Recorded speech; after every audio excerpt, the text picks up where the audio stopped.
So thank you. And amidst all this talk of climate and sustainability that we're going to hear this week, I'm going to throw some weather at you. And because I also know this is the very beginning of the forum here, I have all of your undivided attention, I'm also just going to throw my conclusion out at the very beginning. And basically what I'm going to talk about is how when we discuss changing climate, we're really also talking about changing weather. And you really can't deal with one without dealing with the other. And I'll explain why. And yes, I am a meteorologist, and no, we're not all like that guy. You probably have an image of your head as some really perky guy on TV who's all over dramatic about impending doom. Like, oh, the weather this weekend, there's going to be a major storm that could affect millions of people. And I'll tell you, especially well, stay tuned for my full forecast at the end of this newscast. Now, we're not really like that. It really wouldn't give a lot of, what we actually do for a living. And there are meteorologists forecasting and researching every aspect of our atmosphere. And if that wasn't stressful enough, it's only become more stressful in the future thanks to climate change. It's going to raise just a few questions. Are we as meteorologists prepared to forecast future weather? Are you as businesses aware of and ready to mitigate the impacts from that weather? And are we ever going to stop making misunderstood weather terms go viral? Which I all hope we can agree is yes, because this has developed a nervous tick in my body whenever I hear the phrase polar vortex. Now, forecasting the weather in the future is going to be one of our greatest challenges. And frankly, it's a challenge that's often overlooked. It's so overlooked it could incur major costs to business and society, especially businesses well, stay tuned for my full thoughts at the end of this discussion. Now I'll get into it. No, that's all right. So basically, there's one thing consistent throughout human existence, it's people's feelings about the weather. I'm sure if there were cameras that existed throughout time, you could find a wet, angry caveman shaking his fist at the sky after a caveman meteorologist told him there was only a 30% chance of rain. But weather impacts extend beyond getting stuck outside without your umbrella. There are serious costs associated with our weather. 2013 actually was a quieter year for the United States, but that still meant there were 7 separate billion-dollar weather disasters. And globally, according to an insurance broker called Aon Benfield, there were 41 separate billion-dollar weather events, the most in history. Now, the 2 costliest years for the United States were 2012, where the final bill was $110 billion, and the most expensive year, 2005, the year of Hurricane Katrina, where the final tally was $160 billion, which means if you add up the 2 costliest years, $270 billion, it would equal roughly the following people on Forbes' richest people alive list combined, numbers 1, 2, 3, 4, number 21, and number 900 million and a half. All right, I really just want to see my face up with all these guys because it's probably the only chance I'll ever have that happening. It looks pretty good. I think it looks normal. I don't know what you guys say.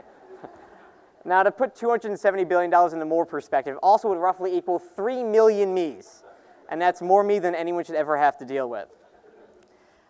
Now, as business continue to expand all across the globe, a weather disaster that hits anywhere could very likely affect you no matter where you are, in a place you may not like, your wallet. In 2011, the worst floods in 70 years hit southeast Thailand. It caused, let's see if it works, there we are. It flooded out the world's largest microchip producer and various automakers. It caused a very large supply chain disruption that ended up causing Intel to declare that their profits would not meet Wall Street estimates, and their stock suffered, as well as ended up cutting hours for American auto workers because the parts they needed were underwater in Thailand. Now, even the absence of what most people consider of weather is awful. California just finished its driest year on record, and this goes back 117 years. This photo was taken in January of 2013. This is what it looked like in January of 2014. The Sierra Nevada snowpack was roughly 12 to 15% of normal. It's the lowest it's ever been. This could have a major impact on California's water supply and its agriculture, as well as simply just increasing the risk for wildfires across the state. And you have to remember that nearly half of all U.S.-grown fruits, nuts, and vegetables all come from California. So this is an impact that you could see in your grocery store. Now, as I said, I'm a meteorologist. I work for a company called Innovim. I'm a federal contractor, and I do my work at the Climate Prediction Center inside NOAA. And we try to predict when and where all this stuff may happen, and we do it all for free. So if you're interested, let's say, in drought impacts, we help produce something called the U.S. Drought Monitor for this country, as well as various drought outlook products as well. If you're more interested in international issues, well, I physically help produce this. We forecast weather and climate that could affect food security throughout the developing world. But let's just say you're interested in what the temperature and precipitation is going to be for the next 3 months. Well, we give you, there we go. We give you basically what in essence is a probability risk for whether the temperature will be at, above, or below normal. But as with all weather forecasts, meteorologists just provide them. What's done with that information is up to you. And this is what a lot of our future holds. It's risk assessment. And to put this in a different perspective, if I told you there's a 10% chance of rain tomorrow, would you go outside without your umbrella? Probably. But if I told you there was a 10% chance you'd be hit by a car if you cross the street, would you cross it? Probably not. Why? The probabilities are the exact same. The difference is, of course, is in the consequence. And this is where I'm a little bit nervous for our future, because frankly, I'm nervous about our consequences thanks to climate change. Now, I'm sure you may know that climate is not weather, and weather is not climate, but it's a bit more nuanced than that. Climate's like a piñata. And Mother Nature has been creating and destroying different piñatas forever. There was an Ice Age piñata, there was a dinosaur era piñata, and just like how a regular, normal piñata is full up of candy, a climate piñata is full up of every sort of weather event you can ever imagine. And right now, we already have a really good idea of what's inside our current climate piñata. We know what to expect. We'd be really surprised if we cracked open that current piñata and an alligator popped out. But all of a sudden, some recent alligator-like things have happened. Hurricane Sandy, frankly, took a track that we'd never seen before, at least in our records. Epic heat waves in Australia in 2013 didn't so much break records, but redefined what records could be. It actually caused Australian meteorologists to add new colors onto their temperature scale because they never thought it would get that hot. And here's the issue. We, as a society, decided to force Mother Nature to build a brand new piñata and do it faster than she's ever done before. And she is just throwing things inside of it. So sure, there's maybe some stuff that we know, but there's also plenty of stuff we don't know, and more importantly, how much. So maybe in the future, something normal will pop out of that piñata, or maybe a bunch of alligators fall on our head, and that's a really big consequence. Now, we do know that certain things are going to get worse. Heat waves are going to get longer. Hot temperatures, even hotter. Heavy rain downpours will be even heavier and more frequent. Certain things are going to shift around. Drought going to expand across the Mediterranean Sea in Central America and into parts of the Southwest. And this is not even getting into the increased risk for coastal flooding thanks to sea level rise. And now, if you're a business, you're going to have to plan for all of this in the future. And as a society, we're also going to have to answer some very important questions. Should we build storm surge barriers to protect the most vulnerable cities like New York? Or what should we do with water issues between states and countries when all those water resources decrease? And what about infrastructure that can't handle the increased heat stress? Highways that are built on permafrost aren't so perma once the frost disappears. So while obviously a business's sustainability plans are huge going forward, we need to prepare for the weather as well and acknowledge where our current weather enterprise is.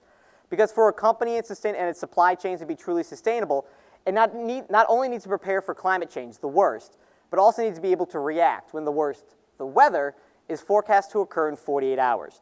And while weather forecasting has made great strides over the last 20 years, there's still plenty of areas of concern. One of them strictly being our observation network. There's just not enough of it. We have huge gaps over all of the oceans, over Africa, over South America. All of this means less data that we can put into our weather models, which means we produce a worse forecast for you. Now, let's say you have a supply chain or a business interest in Africa. Believe it for me, I forecast the weather for Africa every day. It's difficult.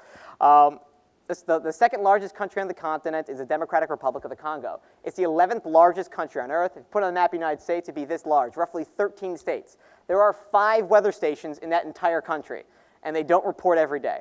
5. It's a huge gap, which could lead to a worse forecast that could affect millions and millions of people. So really minimizing this is going to be very vital in our future.